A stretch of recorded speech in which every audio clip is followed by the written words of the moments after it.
Hello, this is Matt Parry from David Lloyd Harrogate, founder of MPTC Tennis.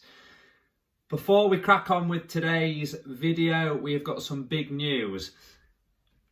Alfie is no longer prepared to just be a bit part player in the tennis videos, so he has now decided that he's going to take front and centre role. He's also asked if we could change his name.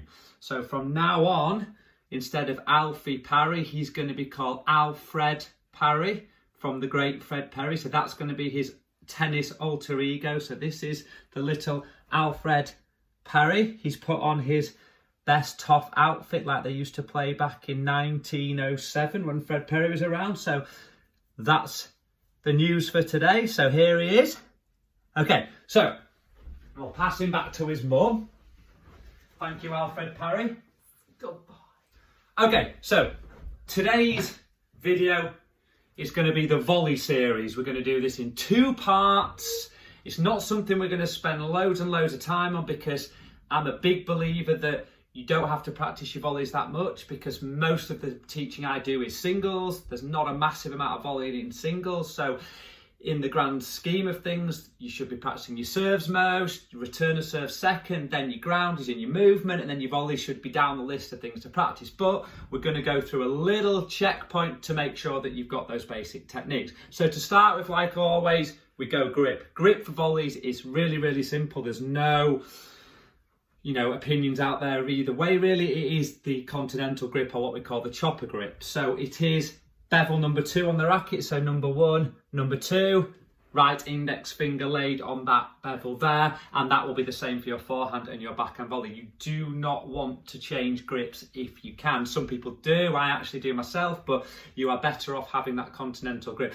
On the forehand volley, there is players out there that will go on the edge between 2 and 3, 2.5, but for simplicity's sake, we're just going to keep our index finger on bevel 2, and again, pinky finger on the bottom. So once we've gone through grip, we go ready position. Ready position changes slightly for volleys. We have our elbows higher. We do not want to have our racket down because it takes us too much time to get that racket up to that position. So we put the ready position, what we call the prayer position, like we're praying, and we have a slight bend in the elbow. So that's checkpoint 1, grip, prayer position. Today we're going to work strictly forehand volleys. Video 2 will be backhand volleys. So checkpoint 2 will then be what we call the step out and the shoulder turn, or the unit turn. So what we want to do in a forehand volley is we want to get our right foot behind the line of the ball, and as we step out on our right leg, we will also do our unit turn or our shoulder turn. So as we step out behind the ball, our shoulder turn will also go at exactly the same time. So it's right step out, shoulder turn. I know you're struggling to see my feet with the video, but you just got to imagine that's our right step out, shoulder turn, butt cap of the racket leading the shot. And we want to make sure that in this position, once we've stepped out and set the racket with our unit turn, we keep a good arm structure. That arm structure there is absolutely crucial. Slight bend in the elbow, racket up. So that's checkpoint 2. Unit turn and shoulder turn and right step out. Final checkpoint is contact of the ball, and that's when we will step forward and into the volley. So we'll have done our higher ready position, our right step out and unit turn, butt cut first, and then we will take a left step forwards to the ball, and it is the legs that are generating all the power for the volley, not the swing. So again, it will be right step out, and from that position there, it is a left step forward, using our body momentum to create the power on the volley. What we're going to do for this video, because I don't want it to be too advanced, is I want you to imagine a high to high swing path. So it's not going to be a high to low path that you see a lot of the professional volleys doing. I want you to concentrate more on a right step out, left step in, keeping the racket high to high.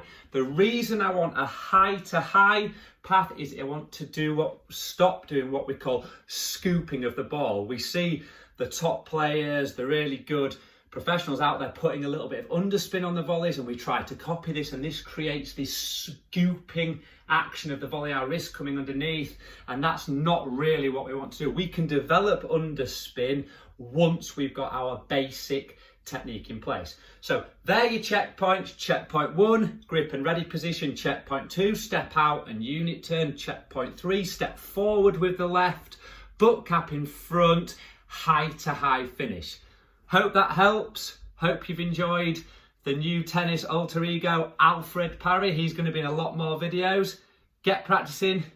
Stay safe.